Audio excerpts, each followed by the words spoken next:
जय हिंद दोस्तों। आज देखेंगे बॉटनी में जो वर्गीकरण है पादपों का उसे देखेंगे।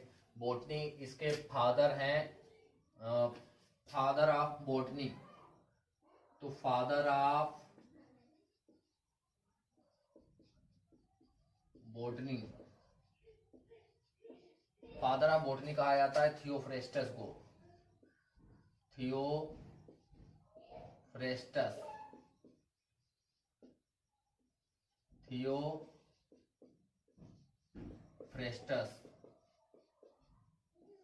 थियोफ्रेस्टस को फादर ऑफ बॉटनी कहा जाता है।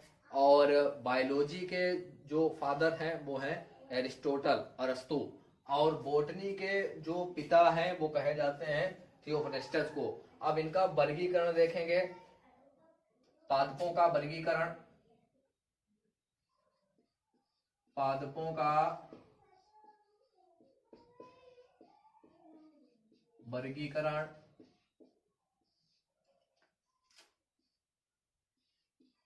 Classification of plants.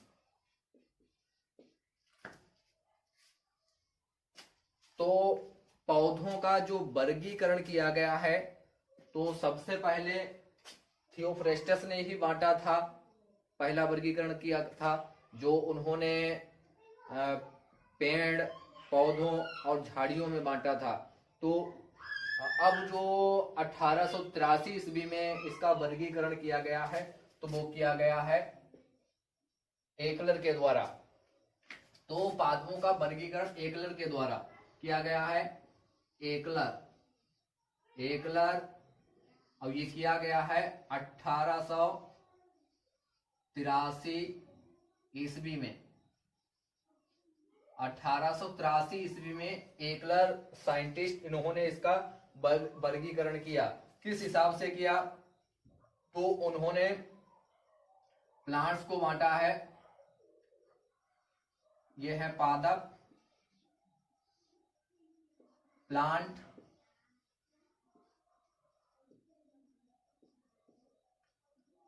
तो इनको बांटा गया है, इस हिसाब से बांटा गया है। ये बांटेंगे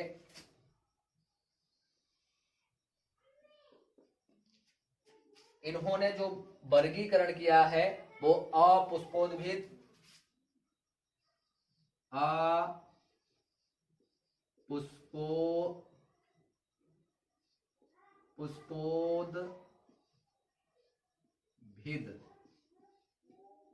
अपुष्पोद्भिद जिसको कहा जाता है क्रिप्टोगेमी,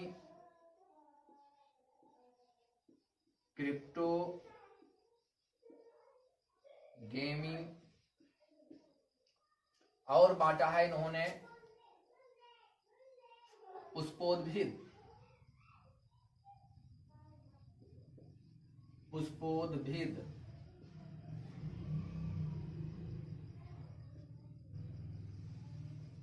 पुष्पोद्भिद इसको कहा जाता है फेनेरोगेमी।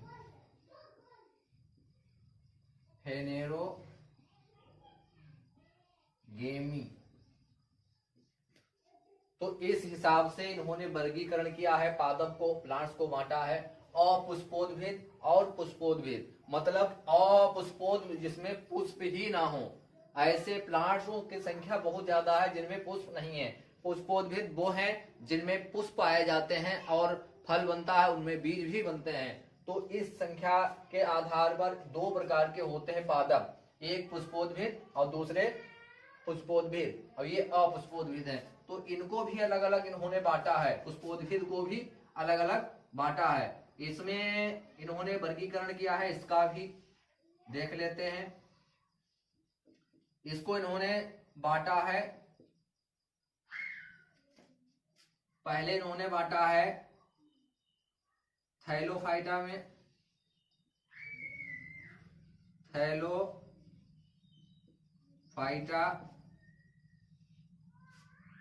दूसरा बांटा है इन्होंने दूसरे में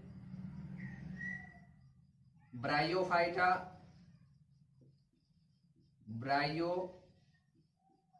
फाइटा। तीसरा जो बांटा है इन्होंने वो बांटा है टेरिडोफाइटा। टेरिडोफाइटा।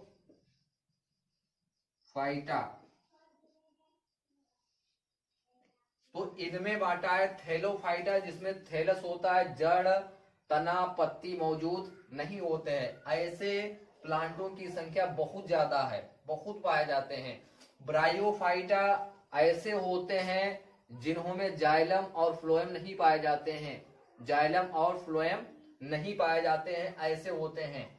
और जड़ तना पत्ती तो होगी लेकिन जाइलम और फ्लोएम उसमें नहीं होंगे। टेरिडोफाइटा ऐसे पाए जाते हैं नम छायादार क्षेत्रों में जिसमें जाइलम फ्लोएम तो पाए जाएंगे, लेकिन जाइलम में जो बेसेल्स और फ्लोएम में सहकोशाएं ये अनुपस्थित रहेंगी, इसमें पाई नहीं जाएंगी। तो इस आधार पे अपुष्पोद्भिद को 3 भागों में बांटा गया है: थैलोफाइटा, ब्रायोफाइटा, टेरिडोफाइटा। थैलोफाइटा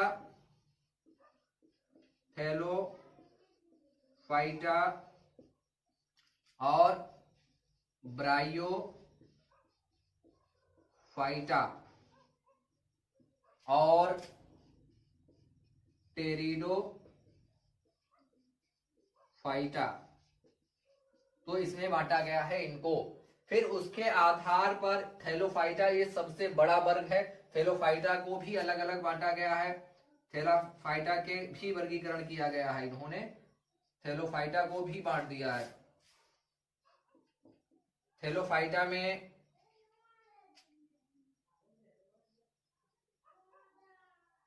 कवक हैं, कवक, शैवाल हैं और जीवाणु हैं। जीवाणु हैं। तो कवकों में बांटा है फंजाई,